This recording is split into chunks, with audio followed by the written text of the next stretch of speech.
আজ খেজুর খাওয়ার যা ইচ্ছে হচ্ছে, পেকে সব লাল হয়ে গেছে। এই খেজুর যে খেতে কি ভালো লাগে, কিন্তু গাছটা বেশ লম্বা। দাঁড়াও, ভাইকে ডাকিও উঠতে পারে কিনা গাছে। ওমা, ভাই তো এদিকে গান করছে, ওকে ডিস্টার্ব করা যাবে না। ভাইয়ের গানের অনেক প্রশংসা করো তোমরা, তোমাদের সবাইকে অনেক ধন্যবাদ। আর এভাবেই ওর পাশে থেকো। ঠাকমাকে এখন যখনই দেখি তখনই এই কাজে ব্যস্ত। কবে যে শেষ হবে, আর বারণও শুনবে না আমাদের। কত কড়াই করেছে দেখো, এগুলোর থেকে আবার ডাল বের করবে, তবে বিক্রি। কত করবো ঠামা, কত আছে এখনো? জানো, অনেক বছর পর আজ ঠাকমা আর আমি একসঙ্গে ঘুমাবো। কি যে মজা লাগছে।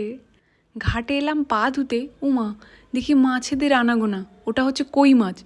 ধরার চেষ্টা করলেও আমি হয়তো পারবো না। এ ঠাকমা খুব ভালো ধরতে পারে। এর কাঁটা খুব ভয়ঙ্কর, একে ধরতে পারা খুব কষ্টের। জানো, এই গরমে ঠাকমা কোনো দিন কোনো ফ্যানের হাওয়া খায়নি। ফ্যানের হাওয়া নাকি সহ্য হয় না, গরমেই ঘুমায় রাতে। আজ হয়তো আমার একটু কষ্ট হবে, কিন্তু মানসিক শান্তি থাকবে সেখানে। কত যে গল্প। চলো, সবাই ভালো থাকো, আজকে তাহলে আসি, দেখা হচ্ছে কাল।